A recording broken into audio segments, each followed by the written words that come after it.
ورحمة الله وبركاته. بسم الله الرحمن الرحيم. الحمد لله رب العالمين، والصلاة والسلام على أشرف الأنبياء والمرسلين، حبيب إله العالمين أبي القاسم المصطفى محمد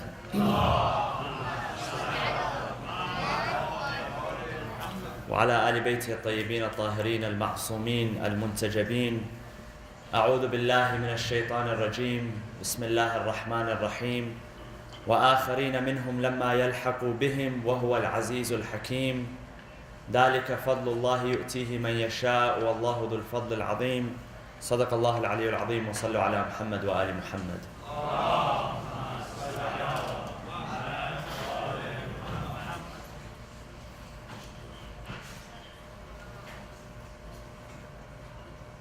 Nationality and pride were two concepts that were deeply rooted in pre-Islamic Arabia. To understand the influence of the religion of Islam at its advent, at its introduction, one must understand the cultural context in that which it was introduced. So, survival in pre-Islamic Arabia depended on loyalty. Loyalty to the clan, loyalty to the tribe, loyalty to the race, the ethnicity, the name. Regardless of whether this tribe or whoever representing the tribe was doing right or doing wrong. When Islam was introduced, Islam demolished these notions. It demolished the idea of preference belonging to race. And it established preference to piety, to good behavior, and to good faith. The Arabs at that time, they could not envision a world, or at least their own society, where a non-Arab would be their equal. So it was truly a miracle when the Prophet Muhammad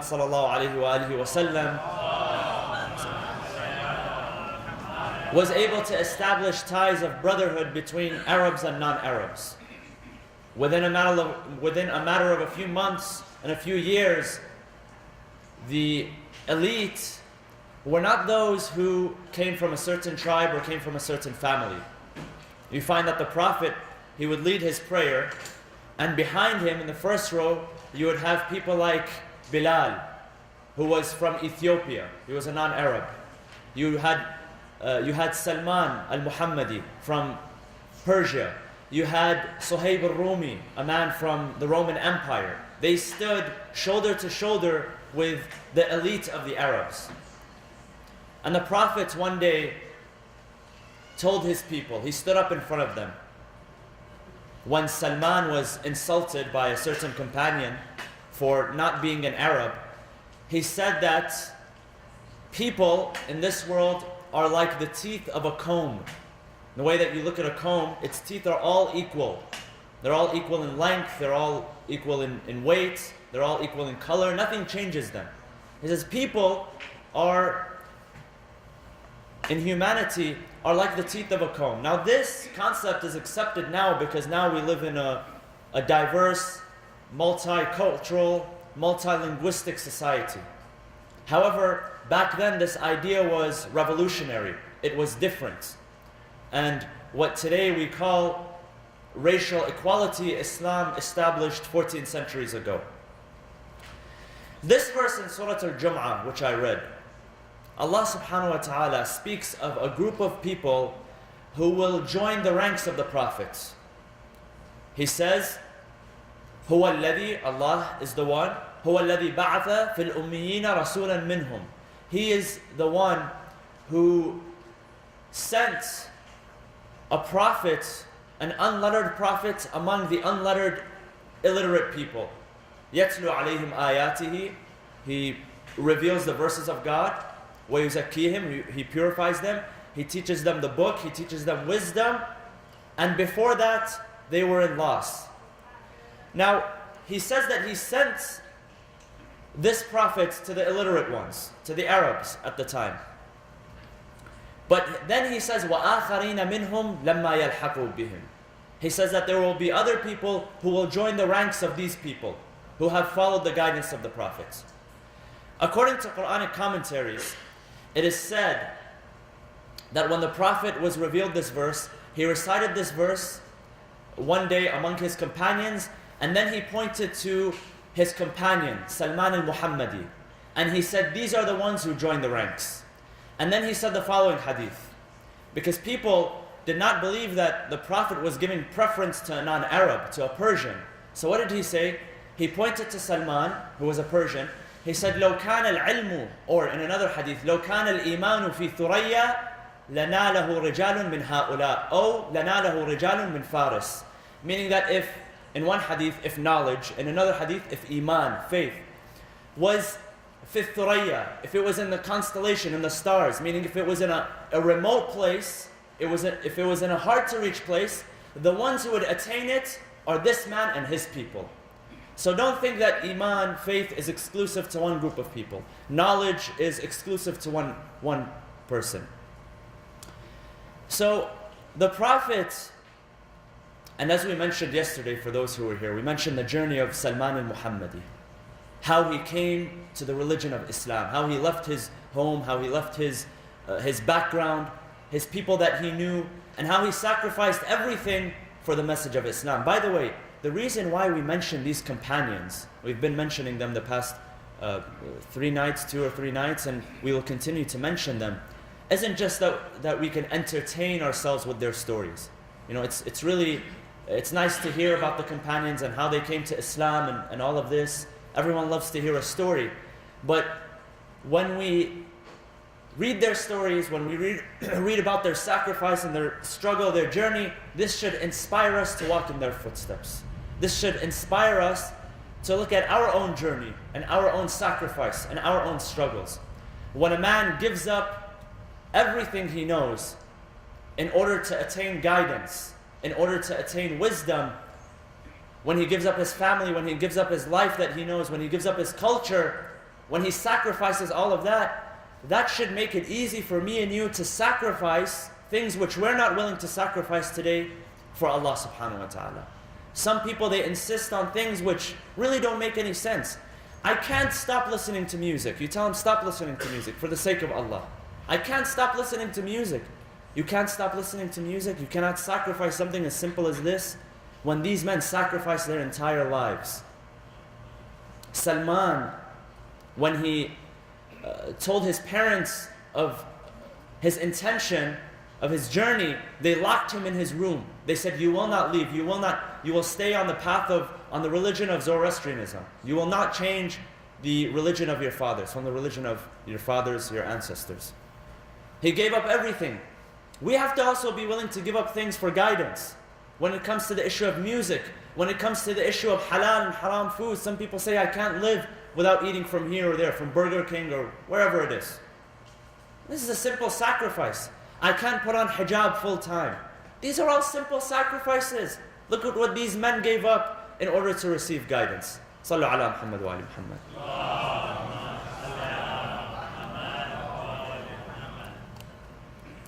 So, the Prophet stood in the face of nationalism and pride and superiority and preference to ethnicity and race and color.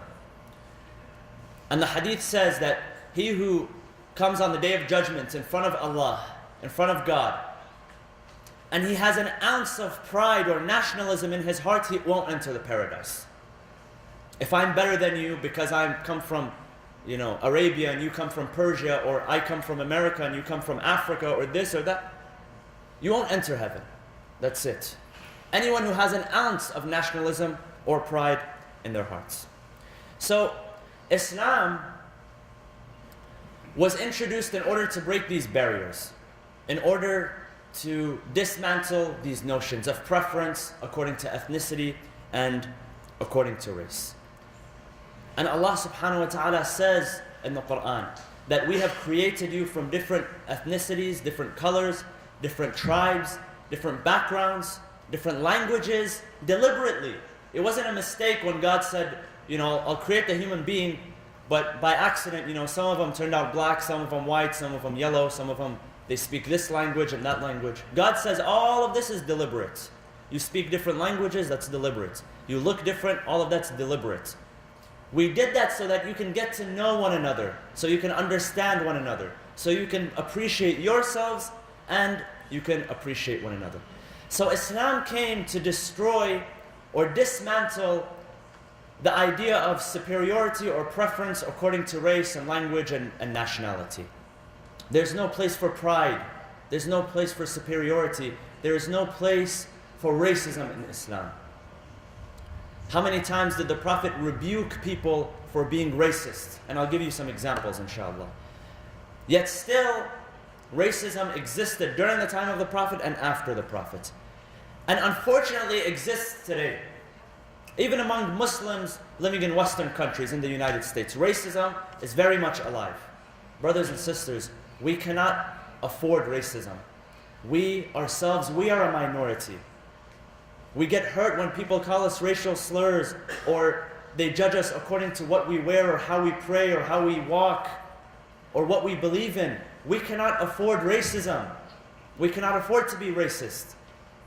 Treat others the way you would like to be treated yourself. If you would like to see honor given to Muslims, if you would like to see preference and prestige and respect given to Muslims, then we should also be willing to give honor and prestige and value to people of other races, to other minorities. So racial slurs, racial epithets, all of that, none of it has any place in Islam. Among the first people to face racial discrimination was this man who we mentioned yesterday, Salman al-Muhammadi. Now you look at the companions of Rasulullah, they all came from different backgrounds.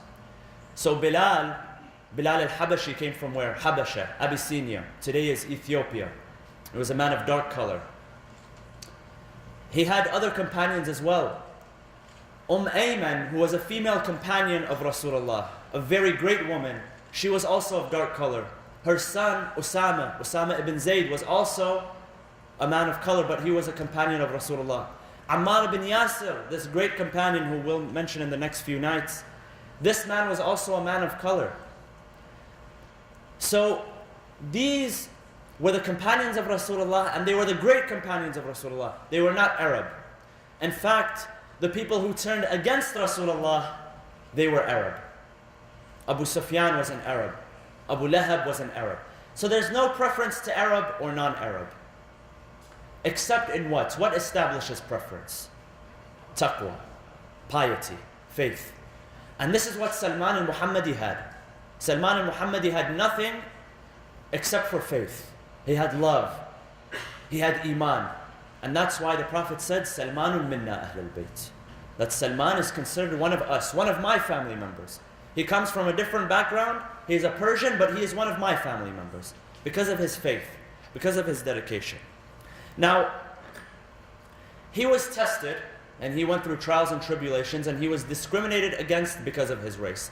And the Prophet many times had to come to his defense. He had to defend him. It is said that one day, a man came in, and he saw Salman al-Muhammadi sitting with the Prophet and other companions. So he turned to Rasulullah, and he said that, what is this Persian doing among Arabs? Why is he sitting among the Arabs? And he's a Persian, he does not belong here. So the Prophet reprimanded him, and he rebuked him. He said that Salman is so close to me. Salman has learned everything from me. Salman is so knowledgeable, he would tell his companions. Salman is so knowledgeable that if you had, or if you knew of the knowledge that he had, you would want to kill him out of jealousy. Or you would send blessings to his murderer because of jealousy, how much he knew and what status he held. So Salman was very special. He was very knowledgeable. The Prophet taught him almost everything that he knew.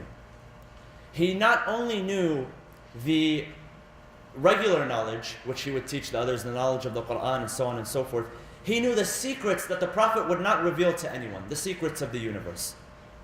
So when a man questioned why Salman is sitting in the presence of, the Arabs, the prestigious Arabs, he said that I have taught him things which you will never be able to learn.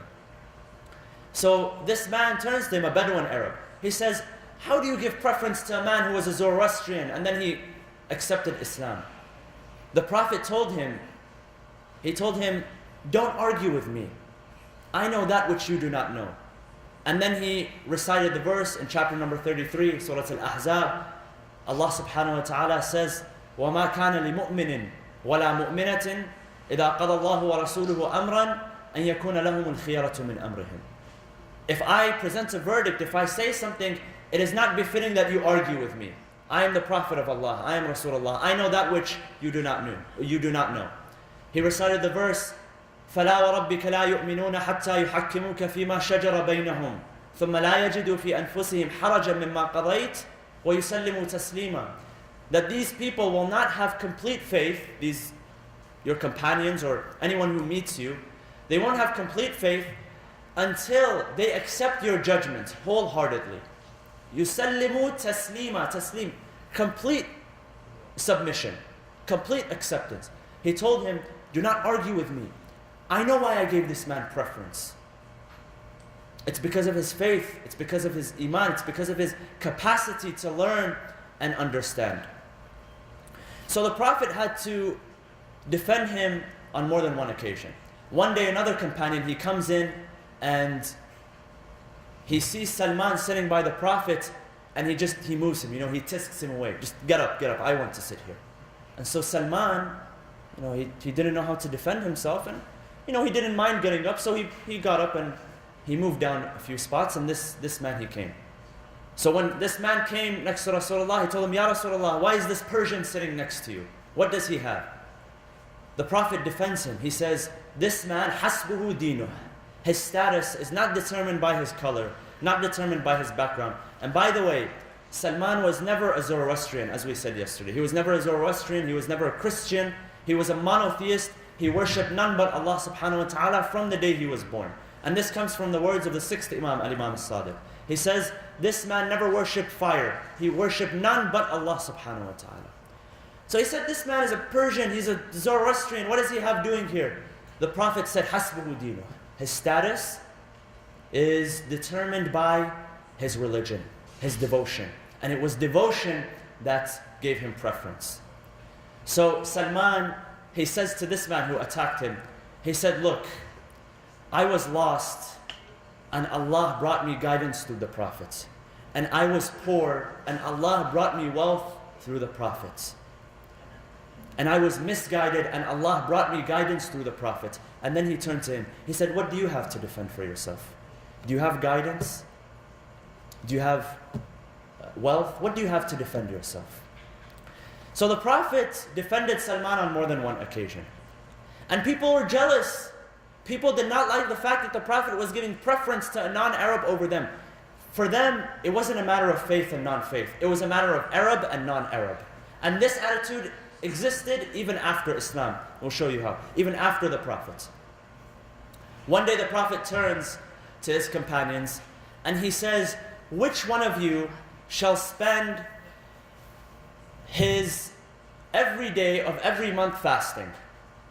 So Salman said, Ana ya Rasulullah, I will spend every day of every month fasting. So he asks them, which one of you shall spend his entire night in devotion? He says, Ana ya Rasulullah, I spend my entire night in devotion. He turns to them, he says, which one of you shall read the entire Quran in one day every day? He says, me, Ana ya Rasulullah. So the companions, they turned to him. They said, what are you talking about? You say that you spend your days fasting, but we see you eating during the day. And you say that you spend your nights praying, but we've seen you sleep during the night. And you say that you have read the Quran, you read the Quran every day at least once, and you're quiet. We never hear you say anything. You can't even defend yourself. So he turns to them and he explains to them. He says the following.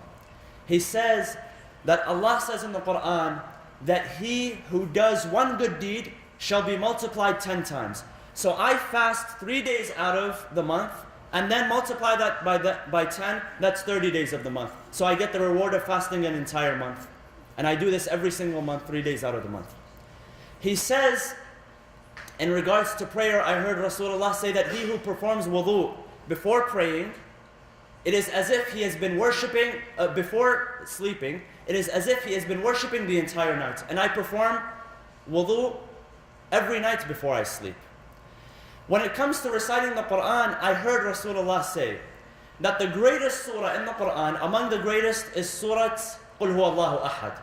He says, the Prophet, if you recite it once, it is as if you have recited 1/3 of the Quran. And if you have recited twice, it is as if you have recited 2/3 of the Quran. And if you recite it 3 times, it is as if you have recited the entire Quran. And I recite Surah Qul Huwallah 3 times a day, every single day. And then he continues. He says, I also heard from Rasulullah the following. That Rasulullah said to Imam Ali, Ya Ali, you are like the Quran. You are like the entire Quran in relation to this hadith. That if a person believes in you with his heart, 1/3 of his iman is complete. And if a person believes in you with his heart and with his tongue, meaning with his speech, then 2/3 of his iman is complete. And if a person believes in you with his heart and with his tongue and with his hand, meaning with his actions, his entire iman is complete. Sallu ala Muhammad wa ali Muhammad.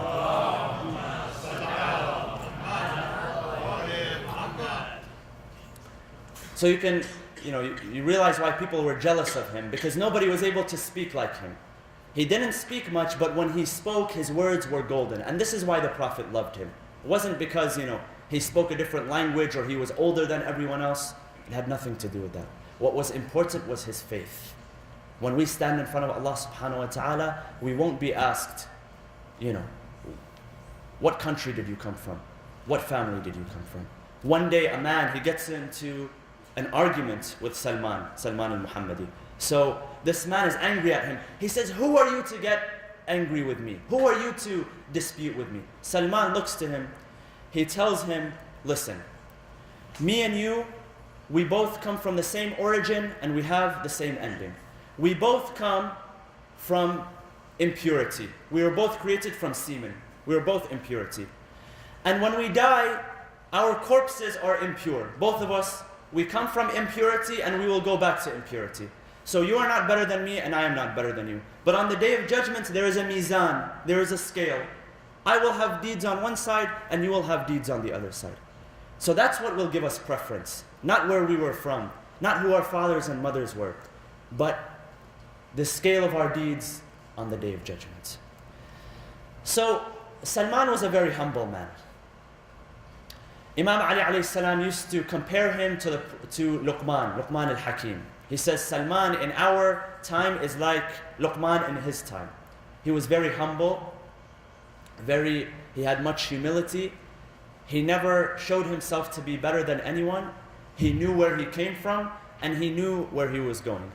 And he knew that at the end of the day, he is a human being. All he had was the love of the Prophet and the love of Ahl al-Bayt. As we mentioned yesterday, when he was narrating his life story to Imam Ali and the companions, he said that when I passed by the church, when he was still in Persia, he says, when I passed by that church and I heard the name Muhammad being chanted, he said, at that moment, I lost everything. I fell in love.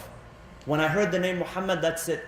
His love, it became solidified in my heart and in my flesh and my blood. That's what he had. He had his deeds and his love for the Prophet and love for Ahl al-Bayt. Nothing else.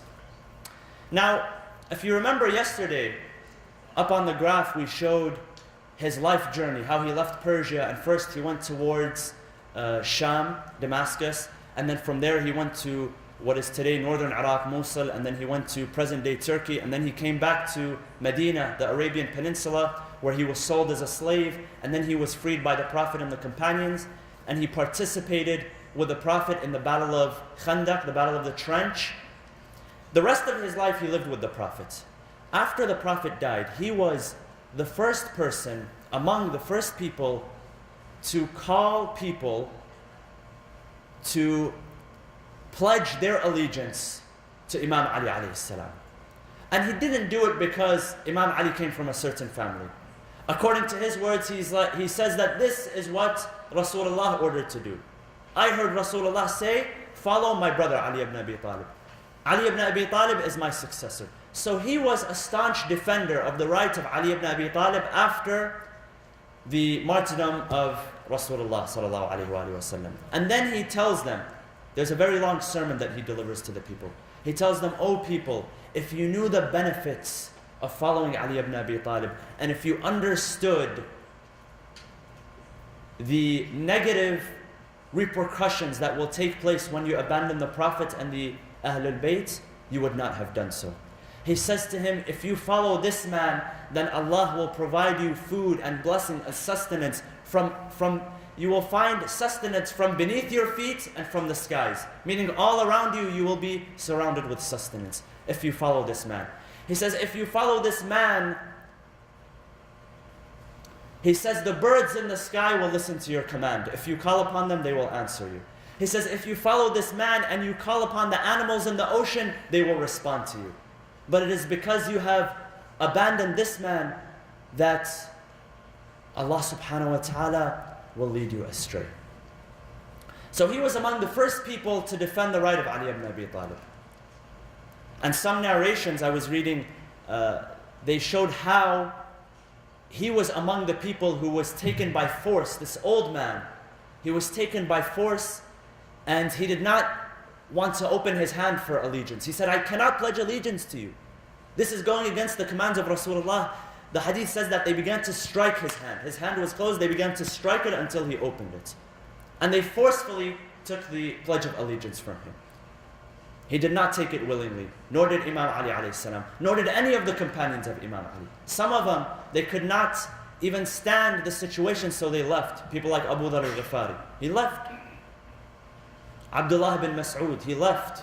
Other companions, they left. They said, we'll go and live in other cities. We don't want to participate in what is taking place. Now this man was a loyal companion of Amir al-Mu'mineen. Whenever you hear people narrating the hadith, the account of what happened to Sayyidati Nisa al-Alameen, Fatimah al-Zahra alayhi salam, much of it, Sallu ala Muhammad wa ala Muhammad. Much of it is narrated on behalf of Salman al-Farisi, Salman al-Muhammadi, because he was there and he witnessed everything which took place. In the book of Sulaym bin Qais al-Hilali, which narrates, a detailed account of what happened after Rasulullah, many of the ahadith, Sulaym or Salim, two different pronunciations, taken from Salman al-Muhammadi. So he was there. And he accompanied Imam Ali alayhi salam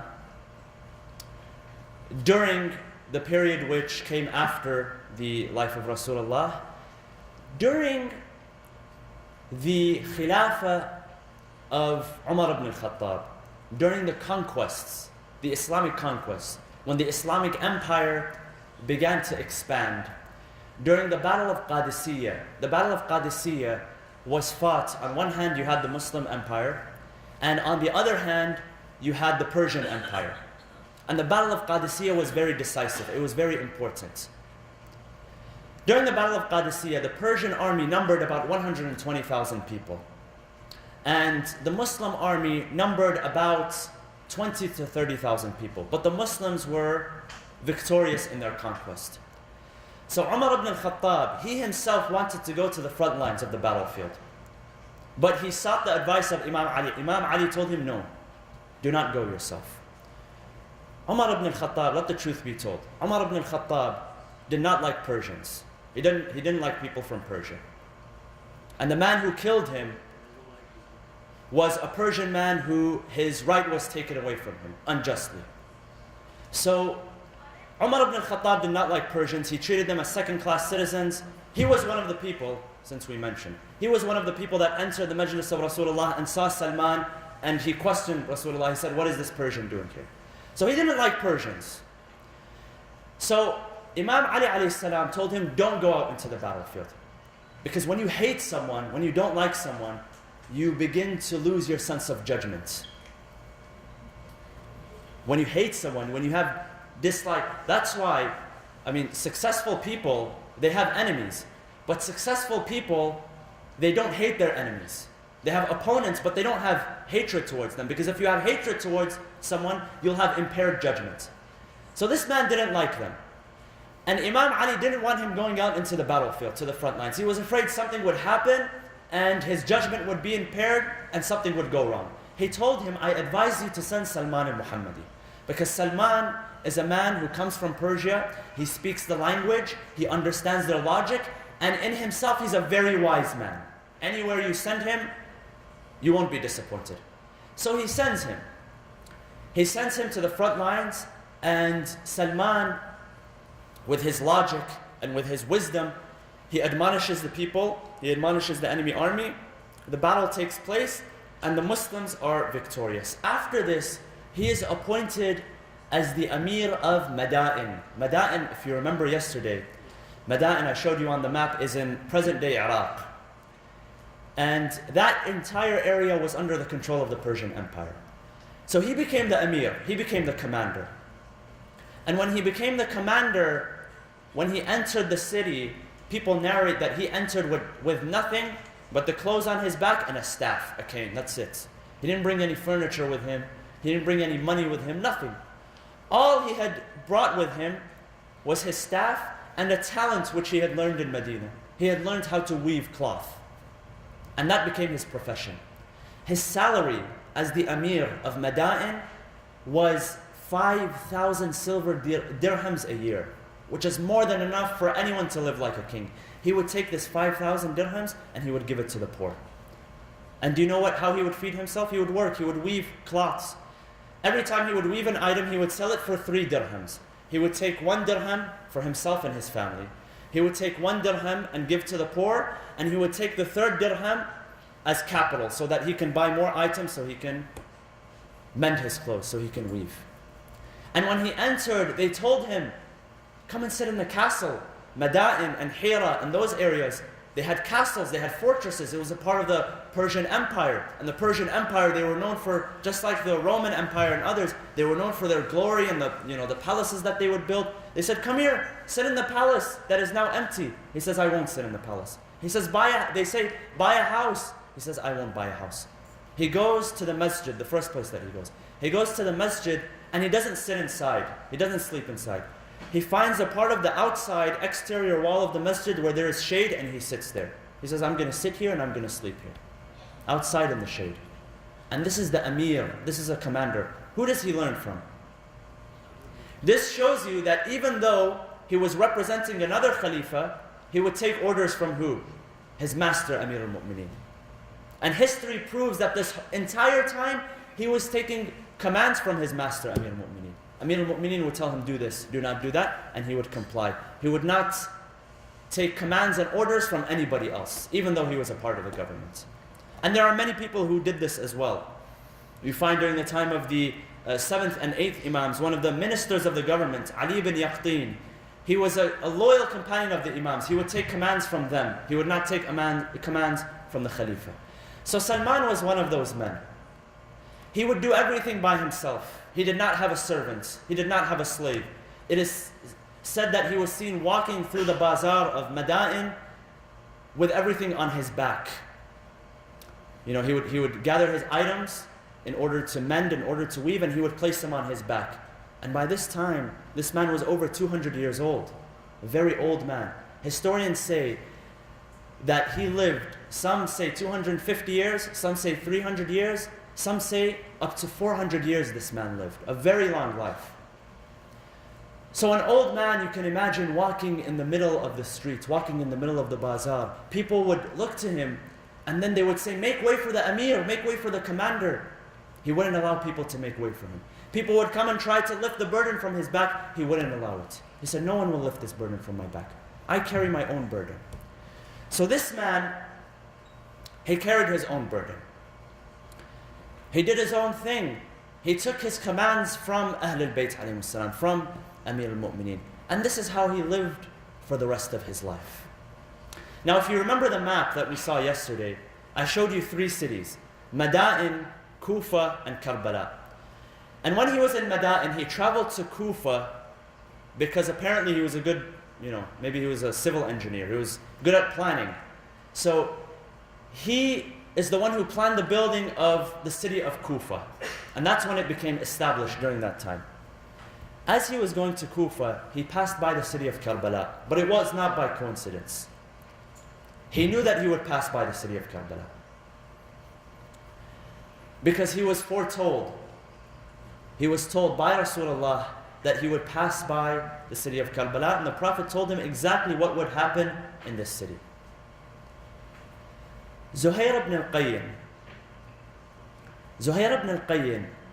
was a man who joined the ranks of Imam Hussein alayhi salam on the day of Ashura. This man, before joining his ranks, was anti-Ahlul Bayt.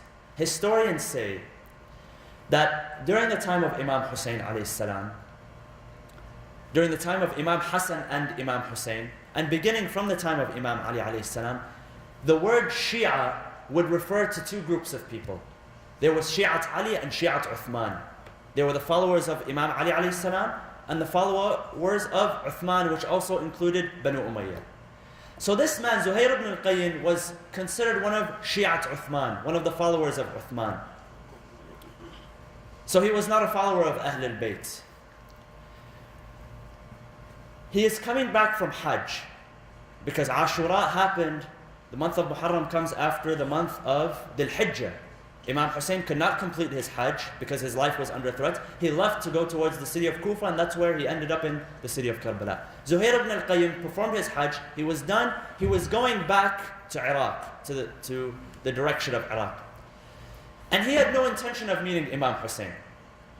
So he met Imam Hussein at a campground which was outside of Karbala, where there was a river. So people, when they would travel, usually they would travel on the direction of a river. They needed a water source. Especially when you're walking in the desert, you need a sustainable water source.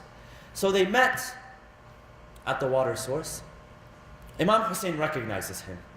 And he also recognizes Imam Hussein. But he didn't want anything to do with Imam Hussein.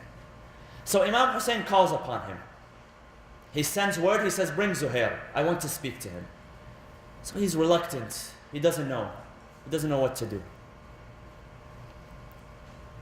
The Imam calls upon him again. He's reluctant. He doesn't know whether he should respond to the call of Imam Hussein, until he actually responds. And he's very reluctant. He's confused. He doesn't know what to do. He doesn't know whether he should respond or not.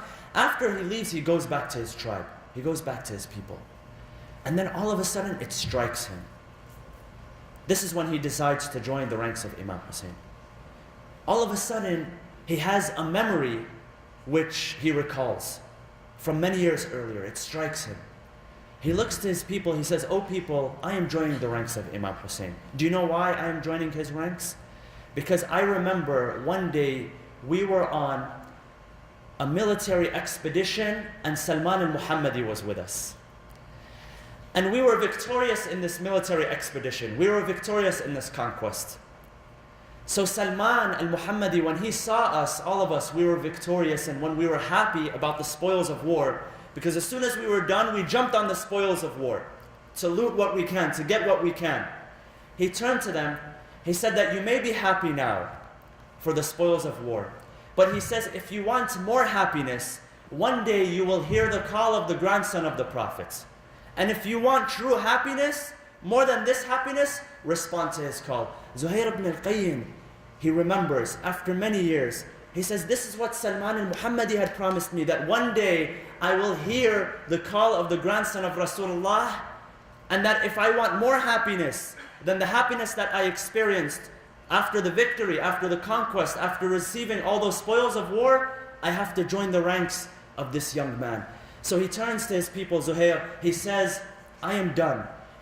I am done leading you. If you want to follow me, you can follow me. If you do not, you do not." He turns to his wife, he says, "From today, you are not my wife. You are divorced. You are free to go. Go back to your family members. I don't want to make you a widow. I'm about to die and I don't want to make you a widow. Go back to your family. Go ahead with your life." And with this, he joined the ranks of Imam Hussein, and he was one of the people who honestly and sincerely gave his life for the sake of Imam Hussein. Why? Because Salman al-Muhammadi had told him. Why did Salman al-Muhammadi tell him? Because the Prophet himself had foretold. He had foresight. He informed him that one day tell the people to respond to this call. So Salman knew things which people did not know.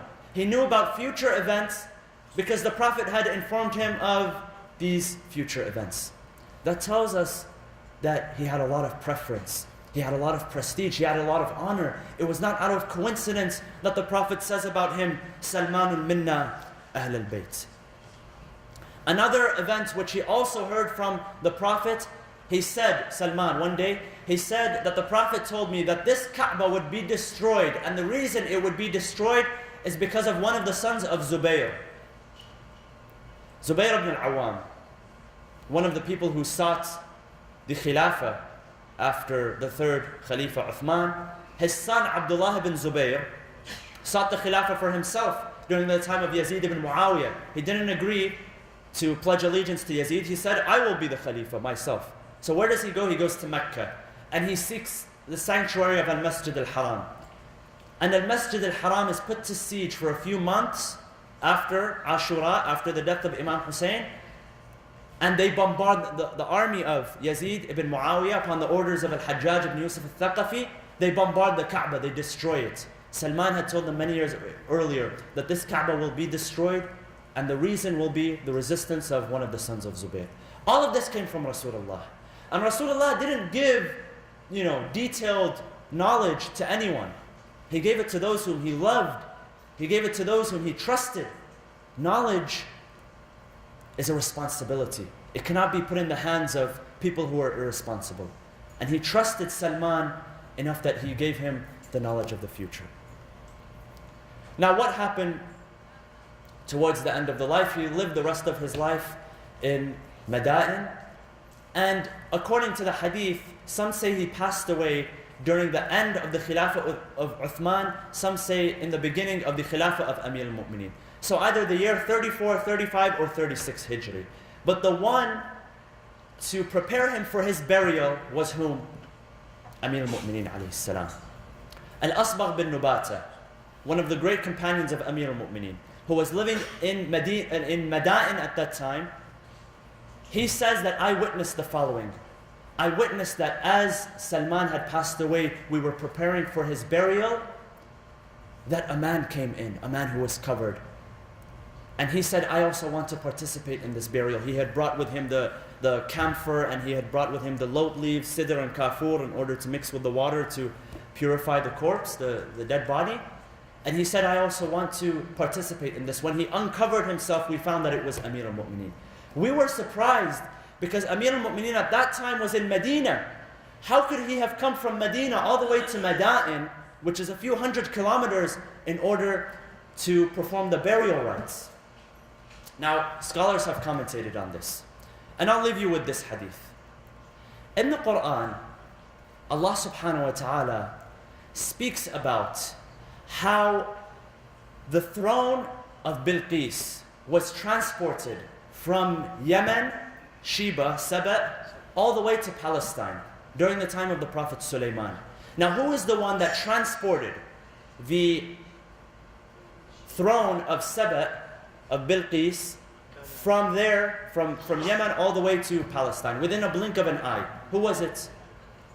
It was the successor of Sulaiman. His name was Asif ibn Barkhia. Asif ibn Barkhia,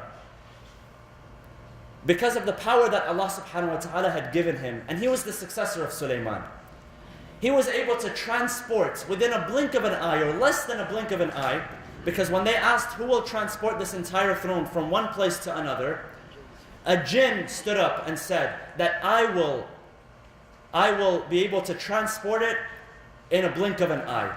And then another man, his name isn't mentioned in the Quran, but it is mentioned in the hadith, Asif ibn Barkhia, he said that I will do it in less than a blink of an eye. Who is he described as, this man? قَالَ مَنْ عِنْدَهُ عِلْمٌ مِنَ الْكِتَابِ. He who has knowledge of the book. عِلْمٌ مِنَ الْكِتَابِ. Knowledge of the book. According to the hadith, the authentic hadith in the book Al-Kafi, one of the Imams of Ahl al-Bayt, he narrates, he says to his companion that Asif ibn Barkhia, with ilmun min al-kitab, a part of the knowledge of the book, was able to transport the throne of Bilqis, this queen, from Yemen all the way to Palestine, hundreds of kilometers. Allah subhanahu wa ta'ala describes one person in the Quran as the one who has ilmul kitab, the knowledge of the book. Not part of the knowledge of the book, the knowledge of the book. قُلْ كَفَى بِاللَّهِ شَهِيدًا بَيْنِي وَبَيْنَكُمْ وَمَنْ عِنْدَهُ عِلْمُ الْكِتَابِ. Allah says to the Prophet that there will be people who will tell you that you are not a prophet. Say to them, Ya Rasulullah, that it is enough that this person who has the knowledge of the book believes in my prophethood. If the entire world did not believe I was a prophet, and this man believed I was a prophet, that would be enough. Who is this man? According to the Imams of Ahlul Bayt, this is Ali ibn Abi Talib. Allahumma salli ala Muhammad. The Imam continues his hadith. He says, Asif ibn Barkhia was able to lift the throne of Bilqis from Yemen to Palestine because he had ilmun min al-kitab, part of the knowledge of the book. He says that the knowledge of the book is 73 parts. Asif had one part. Ali ibn Abi Talib had 72 parts. If Asif had one part and he was able to transport from one to another, imagine the one who has the knowledge of the book according to the Quran, what is he able to do? So scholars in describing this, they say that the Imam, by the grace of Allah subhanahu wa ta'ala, not independently. We're not saying that the Imam was a magician and he had, powers other than Allah. By the grace of Allah, the same person who Allah gave power to, and Asif ibn Barkhia is not as great as Ali ibn Abi Talib, without a doubt. Because Ali ibn Abi Talib, by testimony of the Quran, not by testimony of emotion, not by testimony that he is my grandfather, I have to represent my family, not by, he followed the same school of thought of me. By the testimony of the Quran, Allah subhanahu wa ta'ala refers to Amir al-Mu'mineen as the nafs, the soul of the Prophet. وَأَنفُسَنَا وَأَنفُسَكُمْ. He is the nafs. And if he is the nafs of Rasulullah, and Rasulullah is greater than all of the prophets and all of the successors, then he is definitely greater than all of the successors. So this man, through the miracle of Allah subhanahu wa ta'ala, left Medina. And during the same day he went to Madain. He prepared the burial of Salman al-Muhammadi, and within the same day he came back to Medina to inform the companions. So this was Salman al-Muhammadi. This was his blessed life. And this is a person that we should try to assimilate and walk in his footsteps. It's not about who we are. It's not about our family. It's not about our name. It's not about our title. It's not about where we received our degree from. None of that. He says, you were born of impurity, you will go back to impurity. On the day of judgment, you will stand in front of Allah. Your soul will stand in front of Allah with only the deeds that it has. That's all that it has. It is the deeds. It is its piety, its faith, its iman, and that's it. يَوْمَ لَا يَنْفَعُ مَالٌ وَلَا بَنُونَ إِلَّا مَنْ أَتَى اللَّهَ بِقَلْبٍ سَلِيمٍ. On that day, the money won't benefit you. The children won't benefit you. The only thing that will benefit you is your faith, your piety, and your good deeds. We ask Allah subhanahu wa ta'ala to allow us to be among those who follow in the footsteps of His great companions. We ask Allah subhanahu wa ta'ala to have mercy and blessing upon us in this holy month. Brothers and sisters, there's only a few days left, a couple of days left, and let us try to make as much as we can out of it, inshallah. Let us not think that because it's the end, that's it. We have to relax and we have to forget about God and we have to forget about devotion and worship. Try to make it up in these few days if you have not done so in the first few weeks of the month, inshallah. We ask Allah subhanahu wa ta'ala to have forgiveness and mercy upon us, inshallah. Bismillah ar-Rahman ar-Rahim. Allahumma اغفر للمؤمنين والمؤمنات والمسلمين والمسلمات الأحياء منهم والأموات تابع بيننا وبينهم بالخيرات إنك مجيب الدعوات إنك قاضي الحاجات إنك على كل شيء قدير برحمتك يا أرحم الراحمين وصلى الله وسلم على سيدنا محمد وعلى آل بيته الطيبين الطاهرين